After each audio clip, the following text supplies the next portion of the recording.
Siabo, Ghana this year. Yamamunyana Jubie Mama Kwaba some JFA peace.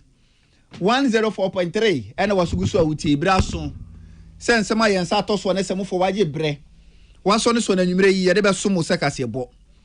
And 7% who need 100.9. Okay. 101.7 Ship House and crying. Abeka Johnson yeso modia firuko piemu. Ewa santemantemo yenu anum krakase we mo na Hello FM. 101.5 radio stations in Doso Ghana ena monone. Woni na ebo makasebo yi ebi edu abobo ano.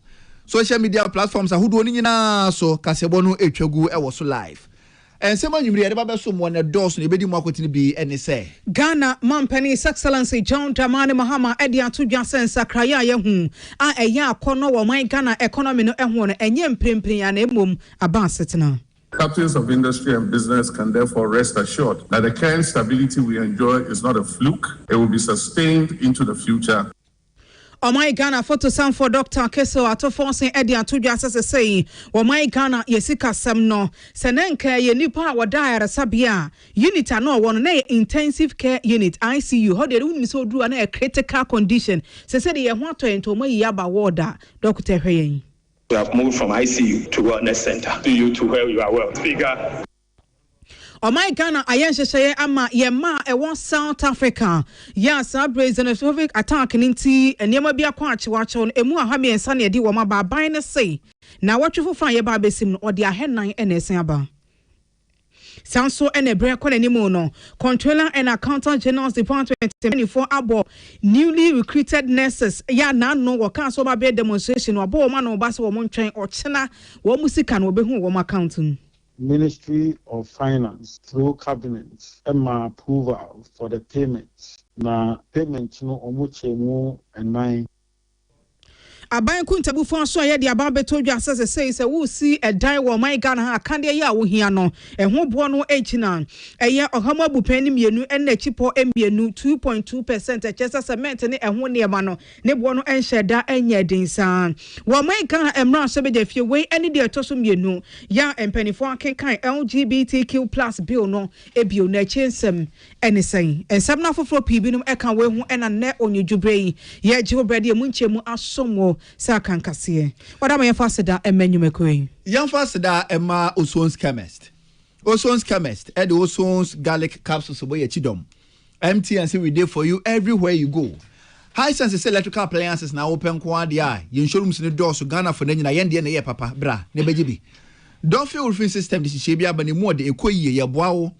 When you saw the Hunuso Bay, if you're right, Mabum Mount, Yasebra, Yabama chance and Fako down so. Uhoyada, Branibi Chayanka. Or hinere spices would also spices in the dorsal. Now so and yes spices be an idiot. Now you know what Puma dear woody and net dear who they are. Mesero, Uko Jaswa. Now what you saw hinere spices. Lawson Herba Center. At the Lawson Local Mr. Bajaso. Now a wapumudin pa. Entima wanum bien obedi ho dance yes Lawson Local Mr. Mawa virgin to your bar. Now ubesi who are mesero. Lawson Local Mr. and a beboao. Divine Hope Herbal Center, Eddie Dungo was be able just what to the watch ya herbal powder. No try herbal powder and a wapumudin, and the original pumudin, Mr. Ufredia. Now I hear what try herbal powder chiraquine, na a beboao, or pumudin sem etumi akuyi. Way any you make who do so as you make as your bo, and your num yes in Kunya day as some war. I can count for a me Sadat Mohammed Mene Nana. Ama not to for a fake Casiano and Chemu enye. Ghana, Mampenny's Excellency John Dramani Mahama Edia to just say, near ye ya a kono ne efe, ewa my Ghana economy no ehono, or beso me moon adisha entiasiase and ye ni swa keke, name wom aba setena, the empenny fogusa wom eye a fe kra, and washen wa babeshe emukena.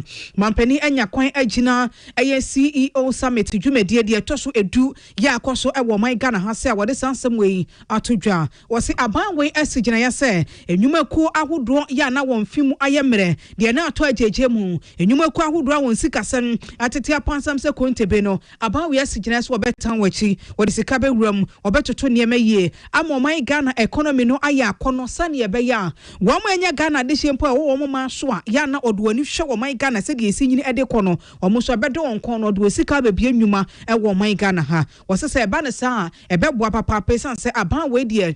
wɔso oguso ɛyɛ ntotoyɛ de aka n'anim bia no ɔbɛyɛ ama ɛho ate sɛdeɛ ɛbɛyɛ mfididwuma ɔbɛpɛgyam ɛnɛ nso so abɛɛfo kwan so mfidie nnwuma wɔbɛsen apɛgyam na ɔman Ghana aban no ɛne ankrankra nnwuma nso so no wɔahwɛ sɛ yɛbɛtumi aka yɛn ti apam ho yie ama nneɛma so atumi akɔnkan mampani se mprempre ya International Monetary Fund IMF yɛne wɔn nkitahodie no yɛatoto yɛ nneɛma yi a aba awie yɛ sese yɛ wɔn hyehyɛ foforɔ yɛne IMF mpanimfo ayɛ ɛne deɛ nya besia ne yɛkɔgye yɛ mampani se yɛne IMF mpanimfo nkitahodie foforɔ no ɛyɛ mfie mmiɛnsa na nkɔmɔ no te sɛ sese kwan a yɛfa so di yɛn sika kwan a yɛfa so tenetene yɛ nneɛma a ɛbɛka ho bi ama economy no agyina yie no IMF mpanimfo de wɔn susudua no ɛbɛdi yɛn akyi ahwɛ sɛ benkum na yɛkɔ no ɛyɛ nifa na yɛkɔ no ɛyɛ yɛbɛtɔ amena mu ana na ɔmatu yɛn fo ne yɛatwe yɛn ho ɛde afiri ho na amanneɛma so atumi akɔyie ɛde ama yɛn wɔsen CEO Summit dwumadie yi wei ɛne ne de ɛtɔ so ɛyɛ mpredu yɛ mpanimfo ɛyɛ na saa CEO Government Compact 2026 yi ɔde kyerɛ ankrankra nnwumakuo sɛ afei ɛna ɔmomia wɔ mo tamu na aban wei ɛne ɔmo ba bɛto kɛse a nkranhyɛ wɔ. The theme for this year's summit is Accelerating Ghana's Economic Transformation, Driving Bold Reforms Through Leadership, Technology, and Industrialization for Sustainable Growth. This theme is timely and deeply relevant. It speaks directly to the task before us as a nation. We've spent considerable time discussing economic recovery, stability, and national reset. These are necessary foundations, but they are not enough on their own. We've only recently completed the Extended Credit Facility Program with the IMF. We've agreed to enter the PCI for technical assistance with the fund. This decision was taken in order to maintain policy credibility and fiscal discipline over the next 36 months, thereby supporting economic stability and sustainable development. Captains of industry and business can therefore rest assured that the current stability we enjoy is not a fluke. It will be sustained into the future. It will be sustained into the future, and we've taxied long enough. It is time to take off. Togwe afede ya wotoso dunsia so enya kwan gina dwumadi ase ekasaye netie wono na sesei woyese dwemtramfo a awesome CEO Summit 2026 dwumadi o sei wanamo ya empanifo etui obesere ankrankra nwumaku amampani asi so wone kasa emu se one womo eba bedi kasobom no abo wo nwuma ne se womo nsi gina ye wa kokuduro kwan so se wo ye ankrankra dwuma wo se ema wabamumu si gina ye hyehyɛ ahodo a emu kyese edokon udwumadi a wode begu nkrata so no ma enye akokuduro se mpanifo ma akwa de sika wura udwumadi ni mu a wobetumi aye enkosesa niema huhuhu bi angu krata so na enso de sika ba se bi sika no beko na mfaso e wo se efiri mu ba no eno so ntumi ama afi wo se ankrankra nwuma no omunya hwehyeso e wo nsikadie emu. Measurement is indeed important and must be relative so we can compare our achievements to our targets and those of our peers. It requires plans that are backed by time-bound actions. Your Excellency, continuous learning through networking, etc., should enhance our imagination, our awareness of possibilities and opportunities, and must make us more astute business decision makers. Our CEOs must also be courageous, provide inspiring leadership, and promote teamwork. Teamwork is very important because it is what produces the 1 + 1 = 3 effect. And it's what makes possible for ordinary people to produce extraordinary outcomes. Nipa yeti no nkan ono ena yedru eye Asogli State a wosom womo ewo ho kane no National House of Chiefs penipa eno no enedie wo yedwemtan for ewo CEO Summit 2026 dwumadi animo Togbe afede ya wotoso edu9 afei empenifo tran pataba akwanse ya wodi enkomo no Bank of Ghana Governor Dr. Johnson Esiama enso editu dwa sehwe wosikasem eni adwuma mu dwadie no ade ehia eya ahohyeso eno de ye kama pa enti wobesere aban no ena afei ankwankwa nnwuma no se ne aban ni ankwankwa nnwuma no eka wonti apam ho a ade ba ko etu de bi amasa ekwan no agigu wakwan mu no eya ahohyeso aban de hyehye egu akwan mu a ohunu se sa hyehye wode egu akwan mi owa ahohyeso wo so se wode beye adwuma na wode beye no waye no yie ena ankwankwa no so sa aban de sika bi ewura mu dwumadie mu a mo so wi se sika na de ede mo se mo mfanye no eno apepepe ena mo de beye we bema wo mo a enye Ghana de hya wo mo so wo nsem ewo bie no sa dwumadie no ado won kon no abomai Ghana ha ababeye bi. Through disciplined policy implementation, inflation has moderated significantly. Exchange rate conditions have stabilized. Reserves have strengthened considerably, and confidence has rebounded in the economy. But stability must never be taken for granted. The recent geopolitical tensions in the Middle East, it must remind us that the global environment remains highly uncertain. And again, this justifies our strategy during last year to build greater amounts of international reserves. That is why we are able to stem the impact of the ongoing crisis, even better than some of our peer countries. Nipa yetinin ke wano NA Bank of Ghana Governor Dr. Johnson Pandit Esiama Sansemi Clinton akwesiamu akona fe Salamat kuko apento ne desomie.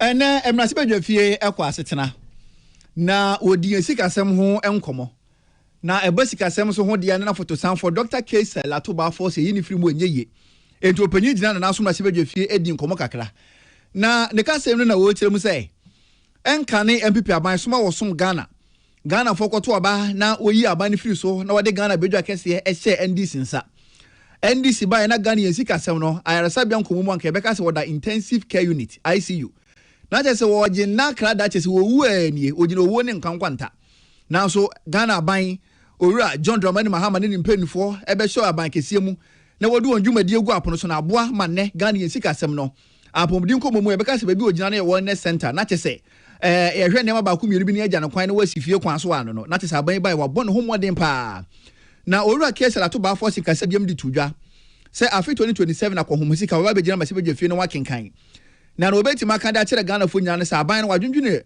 dwumadi ahodo ho a se Nyankopɔn ya adom na efini dwumadi ase bɛboa pa ma menya dwuma nya menya dwuma nya eso bɛte enwuma ahodo so Ghana ebetumi aboa amomu so dwumadi atima tumpɔn enkonko ye adwuma ene wo ha bi ni ti wo wiasa ma hodo so de ahokyere beba na emu be ye adwuma ebetima gina na atintima afebɔ owura Case Latoba Force ngina mu kasa de to Ghana fo nyina anim se yenya agidie e wa aban a owura John Dramani Mahama dan no so be ye amoma Ghana ayeyie.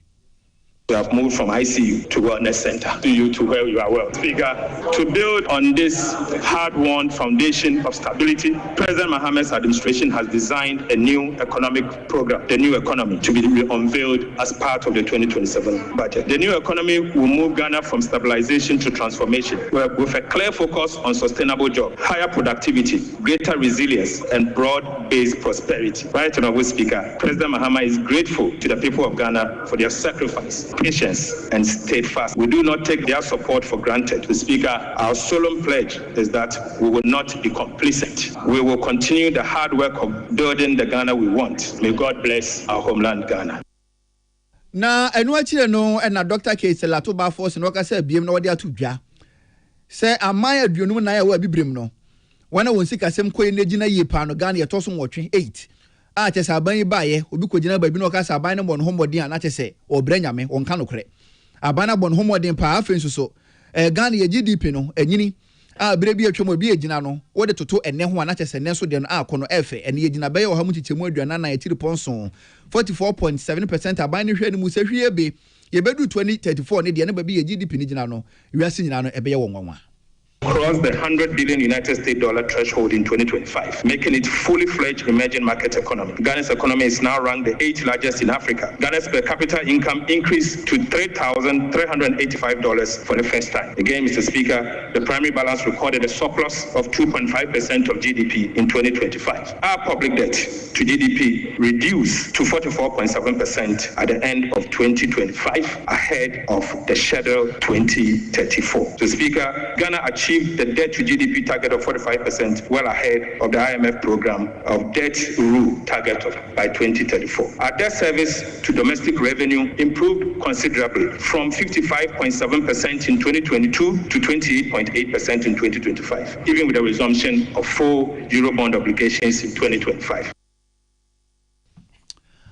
Dr. Case Latoba Force in semi wodi tudwa ewo mrasibedwa fie Manuel Akwale ene William Gentu ena sama no boy wodi ebesom ye na ne Ismail Yamson and Associate Business Roundtable dwumadie bi so koso na Dr. Case Latoba Force de numo nyanko kopie mu ewase bi na openyine ka sey mu no na wo kyerem sey aban na koma so ade ne hyehyɛ po de egu apono so ne yɛ ko ɛne so obetumi abɔ na wona wode won sika bɛhyɛ adwuma mu wɔ Ghana no obenya ni daso ne wa hu ni sɛ sika bi ɔde bɛhyɛ adwuma mu ɛwɔ Ghana no ebetumi abɔ mfasodo so puo wonsa atumi aka ade afidi so na wɔ sɛ aban ne hyehyɛ egu apono so ɔbɛhwɛ animu sɛ enhyehyɛ ahodoɔ no betumi abɔ nnwuma na Ghana mabiri watimi anya bia yɛ afei so akonya dodo na baba bɛtɔ hɔ no mu a wɔn so wɔ sika na wɔpɛ baabi no wɔde wɔn sika ahyɛ bibi mu no wɔn so benya ni daso afei so industrialization firi dwumadwumadie nso ebetumi anya ne nan pa na atumi agina so Dr. Case Latoba Force nse wɔn bia wɔn mabiri dɔɔso na dodo na ni adwuma yɛ no wɔni daso so ɛno nti na aban na koma so adeɛ kɛse pa ne so obetumi ama wiem atumi agono wɔ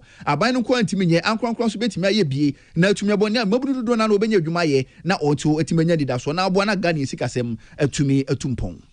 Ghana will remain committed to sustaining macroeconomic stability, strengthening investor confidence, enhancing fiscal discipline, and creating the condition for sustainable private sector-led growth.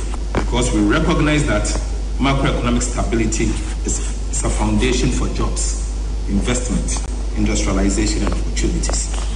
Ladies and gentlemen, the ultimate purpose of economic transformation is to ensure that the creation of quality jobs and improved standards of living becomes the new order. And that is the purpose of macroeconomic stability. We must realize that this transformation will be driven by sustained growth that includes young people, women, as well as providing jobs and driving social mobility. Na enu akire no na Dr. Atoba Force no akasa biem no de atudwa se African Continental Free Trade Area dwumadi a bibrem yede asi ani so no ade no so betimi aboa pa ma nipa be 30 million de ohia buburo watimi ade wo ho ade afirim. The African Continental Free Trade Area represents one of the most consequential economic projects in modern Africa.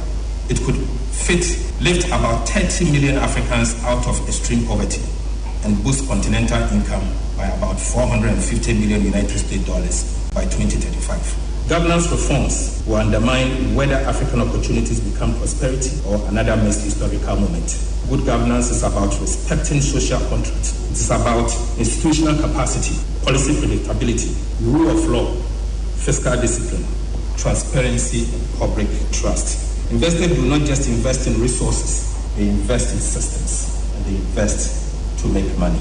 Africa therefore requires institutional capacity of supporting long-term transformation rather than short-term cycles. Dr. Case Latoba Force and Air Photosamfo, Nene and Echegu, and Rusi Pepe, and a penny quantity for that Ismail Yamson and Assess Sweetano, Ura, Ismail Yamson, on Sokasebian or Dituja. So, what the Nepo Diadum Adasa, a more how much more dress at 30% they will be brim. Nayana as a fem ya. Say, or boy the Nepo Diadum Yen and Uhia, Yen Yabumudundu.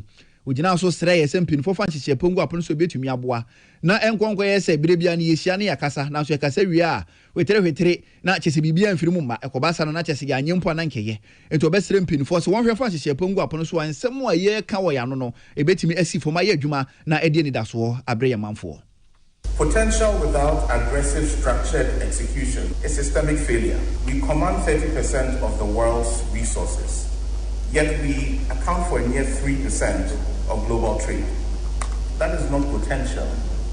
That is an indictment of our operational strategy. Under President Mahama's leadership, a historic resolution was recently secured, formally recognizing the transatlantic slave trade as the worst crime against humanity and acknowledging the darkest chapter of our history, in which the violent extraction of our human capital built the economic foundations of the global north.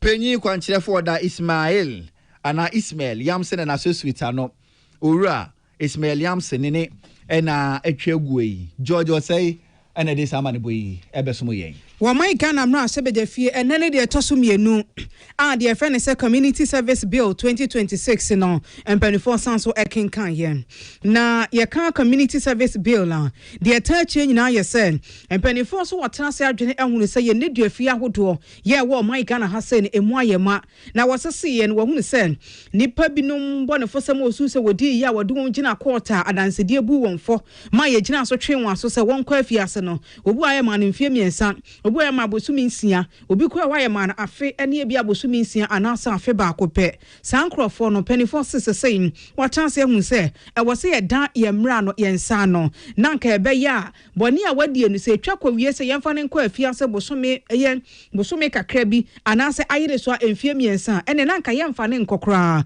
na mmom yɛhwɛ sɛ yɛbɛma no asotwe ɛwɔ mpɔtam koro ya wɔwɔ ɛwɔ man Ghana ha sɛ no wɔnyɛ adwuma ɛmfa nsom ɔman no na onya kwan ɛnkɔnkɔ tena fie ɛno bɛyɛ nsɛnna hɔ na wɔkyena bi owu kotu saa anamɔbɔne ni bi a sɛ nipa no ɛde atu ne hofo bɔne ahodoɔ bi no mu a osese mmara nsɛmu a yɛfɛ ne sɛ misdemeanor ade a nipa no kɔkɔ yɛyɛ ɛnhyɛ dan ha dwin bi asa na nso akɔ ɛbɔne nti ɛwɔ se yɛtwe no asotwe no yɛse yɛma no prison term 3 years ɛni sɛ ɛboro ɛkɔ soro ɛkyɛn saa ɛno na mpanifoɔ sesesɛn prison hɔ yɛ a yɛmɛnti no ɔmfa saa nkɔmmɔ wei ɛmfamra ne yɛnim sɛ ɔman Ghana yɛgyina afi apɛm ahɛnkron ɛde ɔkron mmienu no so ɛdi ntwumanti no ɛnyɛ biribi akɛkɛni apɛgya akɔgya atom sɛ mmara ɛwɔ sɛ ɛkɔ yɛ mmara so bɛgya fie na wɔtwetwe ho bobo ho ɛtoɔto adwene so so na wɔgye to mu a ansa na bɛyɛ mmara na wɔde akoto mampani anim na ɔno nso ɛde ne nsa ahyɛ aseɛ ɛne yɛ wɔkenkan yɛ no ɛfisɛm soafoɔ onumanyamfoɔ Mohammed Muntaka ɛgyina mu ɛka sɛ onua no mu nyinaa fa no mmienu no ɛyɛ dɔm kuma ne ɛdɔm dodo no ɔsrɛ ɔmo obi antoɔto adwene na ɛho aba bɛhia sɛ community service bill no yɛgye tum ne prison ne nyinaa no ɛmu ayɛ madodo. We have a current population of about 13,000 prisoners that are in our prisons. Mr. Speaker, like many contributors rightly mentioned, today the cost of maintaining them, in fact, feeding them alone requires 10 million a quarter. And so annually we have to feed them with 40 million. Mr. Speaker, even the 40 million, hopefully inadequate. We want to thank His Excellency the President and the Finance Ministry for reviewing the ration fee, which was 1 cedi 80 pesos to now 5 cedis. Well, if you take into consideration school feeding, caterers are giving, I think, about 4 cedis 50 pesos for a meal for children in basic school. Nipa yetene nkan aswase abaton pesa somra sebejani ene no ene wa bemo ye fisem sonfo no monyamfo Mohammed Muntaka Mubarak na wa mra sebeje fie san komo ekoso ano Deputy Chief Whip eye onumonyamfo Jerry Ahmed Shaibu wono so editor jasa no kwasem Community Service Bill 2026 no abaye pa ne bremu anie intimpenifo hwese wo bia be chatwen afa hu. For community service, as a student of criminology, I know that it benefits both the society and the offender. So to the extent that what the offender seeks to do or had gone to do, for which reason he or she have gone through some custodial sentencing, sometimes may not just be a major offense. Speaker, so what you see is that where there is community service, there is reduction in overcrowding in the prisons. And that in itself gives the person some avenue to be rehabilitated. So that if care is not taken and you push everyone or anyone to prisons for a very small offense, you may end up promoting recidivism. Weja bawe abanto pesa so emra sebejani yejina mra sebeje fie kokro no a woye Deputy Minority Chief Whip onumonyamfo Jerry Ahmed Shaibu edom dodo ena no ni ayo onumonyamfo Mahama Ayarega obo ene afisam so afo abaso na dama waya de pa sesa amra yi wa mana champanifo ho no phone na mbom wa be so so ewo mra sebeje fie wo gidie wa rehemu se we beboa me atentene ne no a bra no ye die mu nkomo ewo man Ghana ha sei no adehye atia. So we want to commend the Minister for the Interior for bringing before us this community service bill so that we can establish the infrastructure for implementing community service as part of the penal system of our country. Let me highlight the fact that this bill itself does not define the offenses for which community service will apply. The Attorney General and the Minister for Justice will have to bring before us provisions amending the criminal code to identify the specific offenses to apply community service in lieu of incarceration. Way I dom to do and nano ni wa my Ghana Brown Sebejefi on Munyanfo Mahama Ayarga and nay wa Brown Sebejefi or Brekwana Sanko Mui Ecoson Yen Central for me and William Gainton Afe Emmanuel Akole Ewoho. Phobia way Juma Ediama by Abosumi do one wa. Now so Capra to Krukan de Muno, a buying cham farmer or more, Abba buying trene. Sir Busumi Kona Rie, now one tia buying car, and ya buy better wonka. What one idea you never go from, obey or yet Eddie tia buying. Na ya Antoine can cost round so. Controlling Accountant General Department, Eddie and Sambia Piemont is what we tell him say. At your chair for no more one training or market to a commune intino. Or Moda or Monday, Sans Abian home, Sabusumi Bakuna Rio. A cana bind or more no besha send a word to you, no almost some wait my day. Now, Penina Henkita, who dear who Samswa was some controlling Accountant General Department.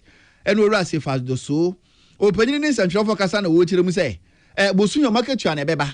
Na aketuano ene ntinka musika no aban ntuan fambom entie bia ne obos market to ani betom a wo chane na de tie no na eka aban de wo no so ne so aba betom na tese wo hunu se ane ye twa meboso me de ne aka mu so na aban atua na opanyini tiam se hye aban befa so na eka wo de achechirefo befa so de atua ne ye me busum ye wie ye abosom ye 9 de aban betua de amomo June busum ye wie ye abosom ye 9 de beka bom ne atua July busum ye nso na wie ye abosom ye na beka bom ne watua na August bosome no abosome 9 na chese ya kabom na yetua na chese kana aban de no watua nyi na awie nti ogina so de to achechirefo ni nyina nim say won hwe aban realize say na one financial clearance I my hutumi I did on kano I expire so they need to renew it. In Pempia Minimo say Ministry of Finance through Cabinet approval for the payments. Na payment no omuche mu and 9 the first 4 months no or see it no in the month of May. Second tranche of 4 months no ibicha in June. The third tranche of 4 months and so ibicha no in July. Fourth tranche of payment no in August. NC Sisiano Health and Education Workers Concerned. We will say this month it's your salary and on the who say arrears no and can na ne say we have processed the arrears separately. Na ne kwakwa mu no ena opanyini wasade apisu biem. Say we no nya chechere fo nkwa na asifo bi so ho no mo aban de wonka be ya bosomi dumienu ekwa bosomi dunsia. Omo so mo no muso fa ntwen wo pe bosomi awie ye kɔ no be hu ni say sika na hyase a eba. Na senebeya nketahondie no bekoso nti no issue press release echire mu chre all stakeholders they say in rain fee say was say yitua 4 months arrears. Now that 4 months arrears no yen aka say ebedu emi adoma ochina fiada 29th of May omeko on account mu no na sika no edem enti obi biara owo education ana under health na ne sika arrears dia kemuno ni aye kan say the first tranche of 4 months I was say chano in the month of May no ebedu ochina no ni chia sa arrears. Penyina wo hwenkita hodie ho nsem so awo som Controller and Accountants General Department ura sifas do so en woni na wo me obene watwetwe nkoma asansam yi wodi atudwa.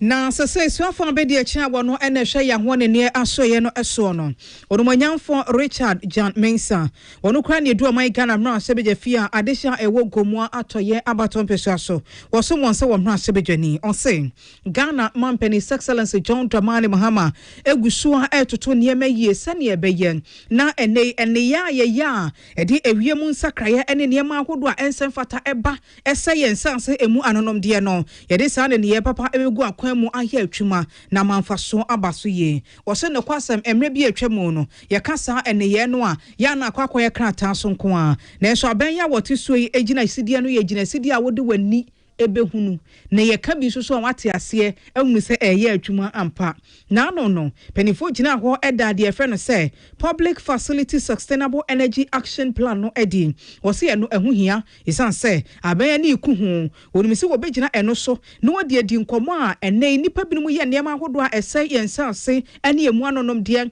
afe niam ahodo a ede awiem nsakraye ba na ha yen saa de na eguso ekọ nanimo no eha japade pi ewo manimo eka hu bi emi asetena kwa na enema mu yɛden aban no mpɛsɛ ɛbɛyɛ ansa enti na sesei wɔde saa hyehyɛ a akɔnɔ saa egu akwan mu no 24-hour economy agenda no ɔsɛ ɛfa baabi wɔ hɔ a edi nkɔmɔ ɛde fa ahɔnenie no ho ne nyinaa no ɛkyerɛgyina sidi aban wɔ esie ɛne nneɛma ahodoɔ ɔde gu akwan mu ɛne asoɛyɛ a ɛwɔ ɔman Ghana ahɔnenie no wɔn nyinaa ni ku ho yɛ aban no ɛhyɛ wɔn funumu ɛhyɛ wɔn kutu pa sɛ wɔn nyinaa betumi abɔ atwumaden na ama yɛsu ɛne yɛban ansesa ewiem ɛne yɛn nsaase emu anonom deɛ. Energy efficiency and also the reliance on renewable energy is very key to our economy and also ensuring our attainment of the green transition agenda. Distinguished guests, these interventions are expected to significantly reduce electricity consumption and operational energy costs across government institutions. Importantly, the PFSAP aligns with the government's broader energy sector recovery program and the reform implemented across the energy value chain. A modern industrial economy requires reliable, efficient, affordable and sustainable energy system that supports continuous productivity and economic activities. With the government's broader agenda on industrialization, economic transformation and a 24-hour economy, energy efficiency is critical. Nipa yɛte ne nkɛn wɔno yɛ soafo abedi akyi a wɔhwɛ yɛ ahɔnenie no adwumadi ɛso wɔ man Ghana ha sei gomua atɔyɛ abato mpɛso asobra ahyɛbɛgyani onumonyamfo Richard Jan Mensa wɔdwumadi a mpanifo agyina yɛ ɛde pa public facility sustainable energy action plan no adie no onya board chairman ya wɔsom energy commission no Prof John Gachi Ewase openi ne kasa ye no emuo no ene wose wosrada se aban yi ene ahweye ahodo a wodi nkomo edefa ahonede ho no wonka won ho bompa na woka won ho bom a wosesa yonkofa na no nya din se ne ebe ya obedi nkomo ne yie na ma obi asade ne ne chefa owom no wahunu so no aye no yie. Awareness creation, education on energy efficiency that will lead to reduction in energy use or saving of energy and reducing the expenditure spent on electricity. And then in addition to that, this also creates the opportunity for people to embrace investment in renewable energy, especially in the public facilities, to ensure that we attain the green transition that we have talked about, and which has actually culminated in the name of the ministry. So these are the pillars that we want to actually achieve in this particular program. Of course, we are the implementers of the action plan. The ministry is the owner of the policy. In addition to that, the Energy Commission already promotes energy efficiency as part of its core mandate.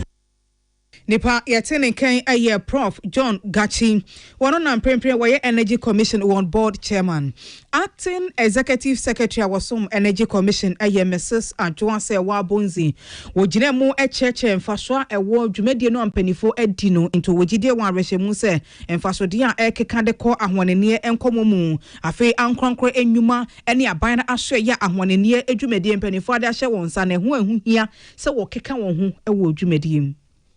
Today is more than a ceremonial gathering. It is an important step in Ghana's energy transformation journey. It is the beginning of a coordinated effort to rethink how our public institutions consume, manage, and invest in energy. We are at a critical moment in our national development story. Around the world, countries are redefining their energy systems to become more resilient, more efficient, and more sustainable. And Ghana cannot stand still while the world moves forward. Our public institutions remain among the largest consumers of electricity in the country. Yet every unnecessary kilowatt consumed, every inefficient system maintained, and every avoidable cost incurred represents resources that could have otherwise supported healthcare, education, infrastructure, and broader national development priorities. Mrs. Adwoase Wabonzi, acting executive secretary, Energy Commission, Abdullahi Dasmani Sanwejumeni. LGBTQ plus bill, enyan komofofro ewo Ghana fosum. Ene se eyemra ye hihye de atia, bema ne bema na. Oba no oba na, o medium ye nipa na so abo no ho makono eno na mepe. Se na dua isi atintini de no na meware. Ye behwe ni ahihye mmra na sa su ne ba na ye di atia. Na enkane abane breso LGBTQ plus bill mrasibedwe fini di hunkomo nyina wie na nane aka ne so omampeni ne sabehya ase na atumi ada ne mra ehun sem kokopie mu court enu nti omampeni na ntima anyo ne saa na sane Ghana hyehye ne sitie no se enkane mrasibedwe fie firi dwumadie bi ase na wantima nwie ne yakwa abatu onim na yesan ba adi se ne ye ni nyina no yesa akɔhya ase foforo biem enti ene LGBTQ plus bill ho hyehye no empenfo di hunkomo ewo mrasibedwe fie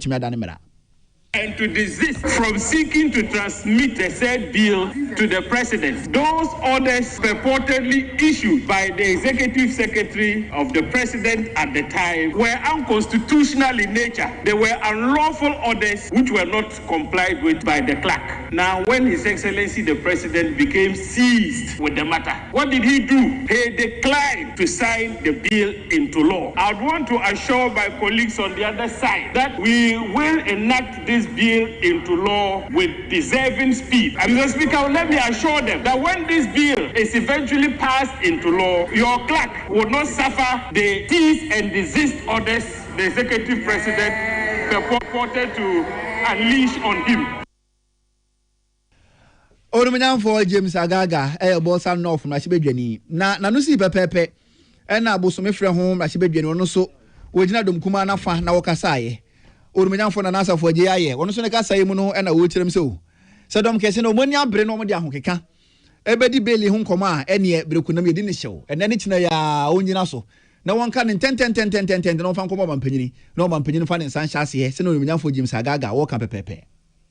Majority of the House that can even take a day to pass this bill. The Speaker, I am happy. I am only urging that just like we passed the gold board bill, the Speaker, just like we did the e-levy bill, just like we did other bills with certificate of urgency, the Speaker, it is important that we add some urgency to this LGBTQ bill so that we can pass it just today. If it's possible, we can pass it today for the President to assent to it tomorrow so that it becomes a law, because you have the numbers. You don't have any problem in passing this bill. We can stay overnight, just like we stayed overnight for the gold board bill. The Speaker, I am happy again that we are in unison as a country in supporting this bill. For na nasa for JIA, bosome frɛ ho Ashibedjani. Wojina dom kuma ne dimu ena ansemi wode etudwa William Gentu eni Manuel Akole en wode amadeboyi ebesomo yen. Ma yenko winiba abaton pesiase ni enkodi nkomo kakra mfamfiri hoye. Mankesim Traditional Council empanifo de odano eye oman hene amanfo edu a wono ena etoso ensia. Empanifo akasa se bypass empanifo ye ewo mpotem ho ediwram ewo Winiba Junction mankesim no. Ose eye penifo ye ebie kwan nim nenso so na anamayemfo so wo motena se kankan wo mani no abamu penifo ne won tena se medi nkomo e ma won hunu adwuma no se de eniema ebesi akọ na wose wate e wa abamu penifo ano enkasa yemu na mum se ye de wo mo etena se pan ne acheche wo mo se nananom yi madam o maso ye isu de ye ba be ye nie nti mo so mo chefa mo wom se mo de betan aban wachi na ma niema akototen ne wei ene ye hwe nimu e de afri mu nchen sansemi womunti bi emfa emfiri ho asemi unti yeko ahoma no so na ye ne oman hene amanfo edu ya wotoso ensia edi nkomo na wada ma so teme ka ma joy aba ma jodo wada ma ne yati ne etimi ye kesene kakra ede na asi ewo mudwumadie mu na amunimu ayenim ye ninti mo se no aye nyina so se modie monfo aso ewo bypass dwumadie no emu no wada maboye nkomo ene abaide na date asan Muhammad Misha Simpo ya sabajide on I think 6th February 2025. I'm Penny Mahama. Oba thank you to Oba Cape Coast. Yeah, I'll be losing. Yenina, your quick shell. And I'm Central Regional House of Chiefs members in Iowa. With all key stakeholders. Then I said, the first person, I'm Penny policy statements. Mammy say, oh, man, penny, a human penny employ a policy statement you are. A functional managers and our ministers or them or man penny Akan. What do you do? Say, be crana to Sinua. Tell her, or report to my opinion or day you want to show son. Now we who may obey. Into them a Iguabonasan 1st February 2025. I'm paying in a share Cape Coast, they do of any Victoria Park. Anti video I ever had on a boy. Your born war ended that he is last. Now I'm paying some more kind. Okay, there a crown for la warrior. Would if you can swallow whatever winning by junction or now would if you win about junction, as some more word or boy in you what Baba man can seem run about. Not some also what the Baba man can seem run about. Not clear that we are with you, if man can seem run about what they are keep course. In the no a power agent only there what Baba man can seem run about. No different can seem run about what they are keep course. We had the award him. Now, any part of the year, and something didn't say, what better what about for one from whatever for one from bear bypass. One will be a Canada, one in Ghana, they are some will be a intended the unfine assem. Into the Bayer was so crying. Now, you want social media day. The road to highways in front. No ministry. We have Winneba Junction. Into report to be nor can they. CCAD. Yobo, Biara, or Cordoa, a quine away through all this Mancasim. Mancasim for what's it, run about them, or your own cultural heritage. On the Subaru can you? Mancasim for say, run about them. Start to no CC one, or your own cultural heritage. In the mount one for one sanka, in the also the man warrior. Every meeting there. Why a bypasser? I don't have a problem. A barrier, Ninshi Shaya. Many problem. No problem. I'm paying can't keep course in one kind of a bypass. Ain't it what's the Sabi was a Quasa or Quasana on the San Argent? BBAC. No one there, wires a Sabio, or do be back home, be betray him, will be share him. I feel so. What can they? In here, man can see move for yes, say, or your hair culture heritage. Early part of this week, Uton, a Jada Akade of Bob Bonanam. We told you one reason there. Say, Binamaka there, more one for one sign cut, run about it. And see, a Kwana warrior, or your big push road. The big push road now, I'm paying Okada by him. Or Okada, what about from Uncle run about. Now, minutes, 3 phone, walk call. Winneba Junction, no Okada. What's on your cultural heritage? Everybody is right over there. Don't want now over something about we because we are the custodians of the culture and tradition of our people. Mira. Sir, we'll report today. Hello, Nana. Hello. Wadama, my infant in TNT, I'm going to yeah, I'm introducing here.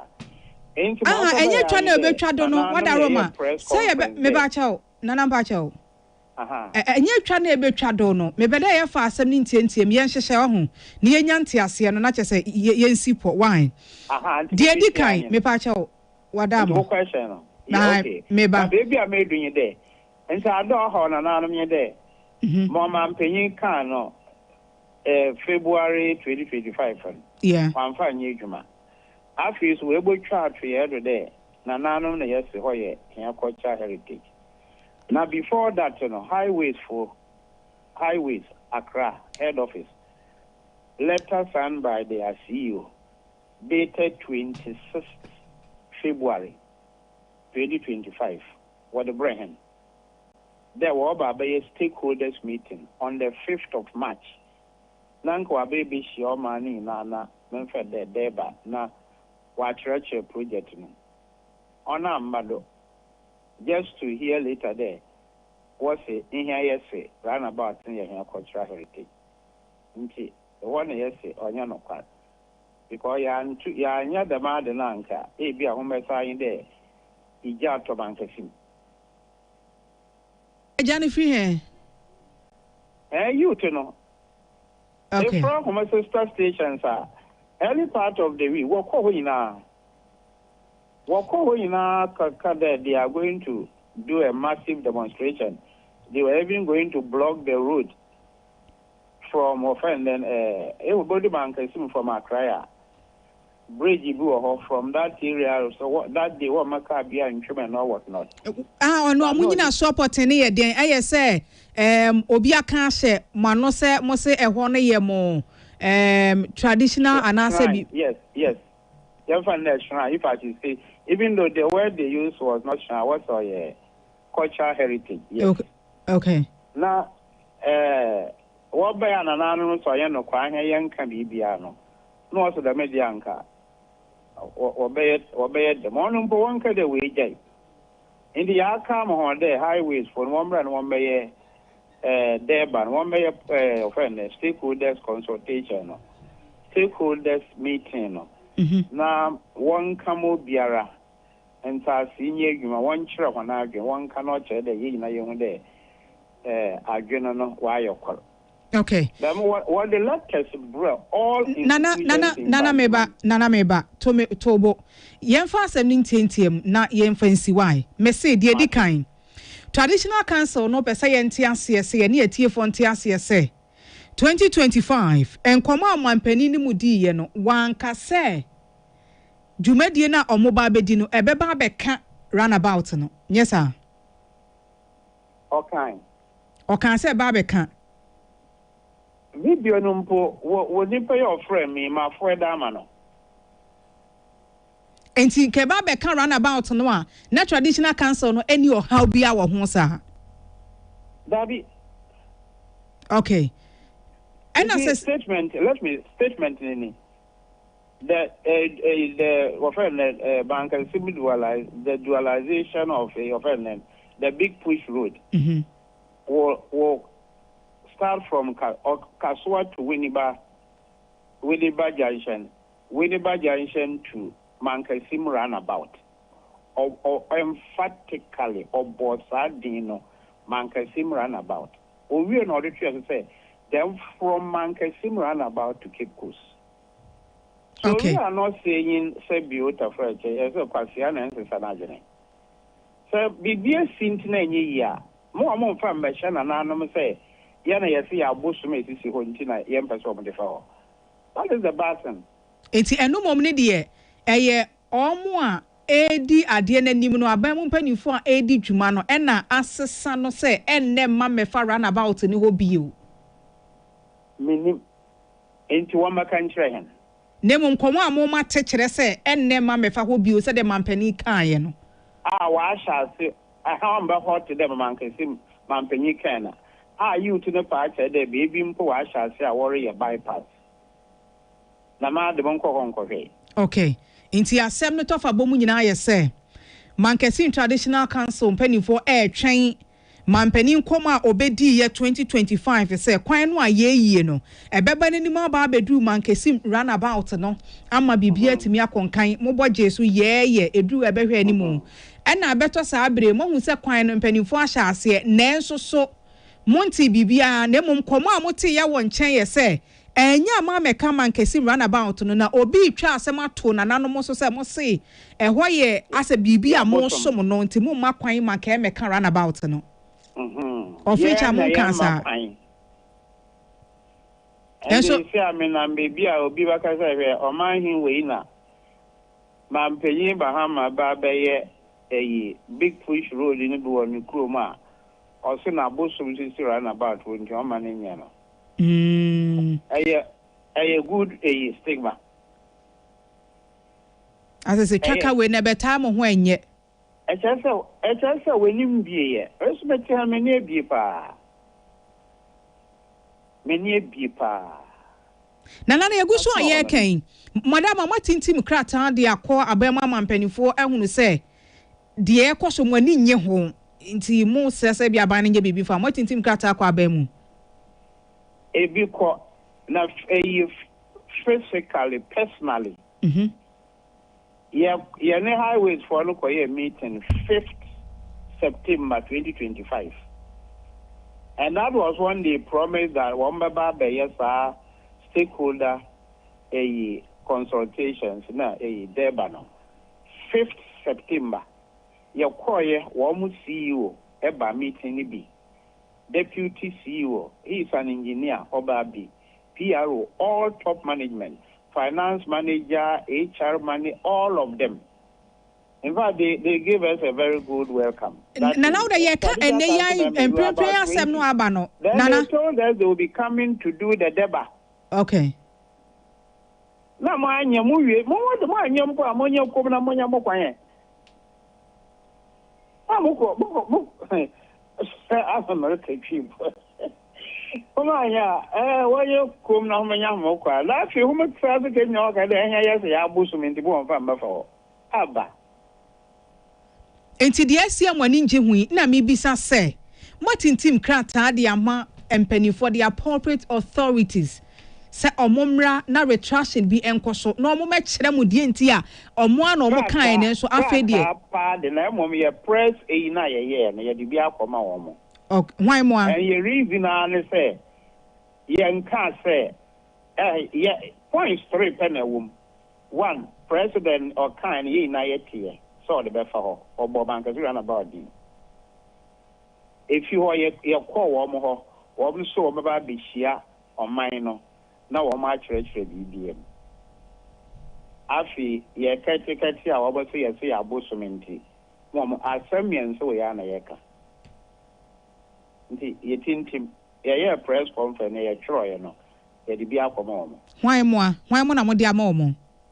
Ya address, and then you say, system, you are true, open say, of course, true this. In the eye.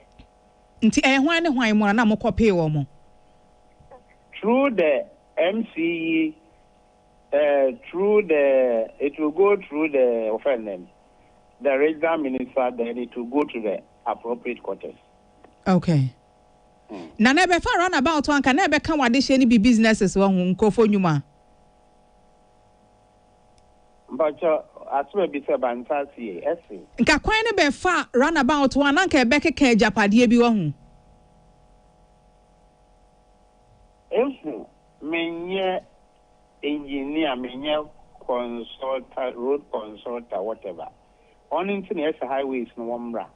Now need the many na one metro bin train. Beside na nature se near ti no hiam puntu e. Se beka runabout no ewo kro ni mu anka enema ba ebisa na mo hwe ni mu nsa betumi aka. Oh, dual carriage de oma kro no on ye na yim. Yemfa Moda Balam Junction de fa your friend George Bush Highway. Yes, all quite one there.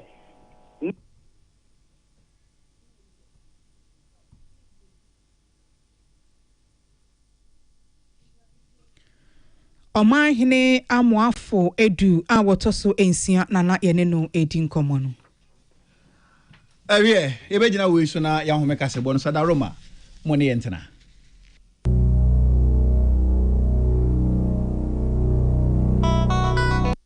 No. Nancy, dear, would you any as our confidence level so as our cosropa? I was some manage if it's my friend Mr. Kill. I a bear casa. Or from me draw Mr. Kill. I a bear memoir. And your friend now obey who debates. Tell him. Hey, now I don't know if word comes. That's all moi. Mr. Kill, yeah, my friend. My bear memoir. Case closed. Miss me for some year bear casa. And Mr. Kill Buanato. Mr. Kill, our pharmacist, Heba, and over-the-counter medicine shops. Dudua, Kokunlun Ghana Limited, East Legon, a Champo Junction. For 0244-139-176. And 0204-139-176. A member what you feel doing what you do, and the firm Mr. Kill. FDA, AG, a JD Kratoyatum. Madam, at the top bar, hungry customers are waiting because a penalty is about to be taken. Abna has bent the jollof because she was celebrating Ghana's goal. Everything can wait because it's the FIFA World Cup 2026. Catch all 104 games live on SuperSport on DSTV from 11th June to 19th July. Reconnect from as little as 58 Ghana cedis per DSTV, your home of entertainment. The world is changing fast, and the leaders who thrive will shape what comes next. What matters now is the ability to think clearly, act with purpose, and lead in complexity. For more than 20 years, Ashesi University has shaped leaders who do exactly that, combining character with rigorous real-world problem-solving. Our MBA and master's programs in intelligent computing systems and mechatronic engineering are designed for professionals who want their work to matter and their leadership to last. Remember, graduate and undergraduate admissions are ongoing. Visit ashesi.edu.gh to learn more.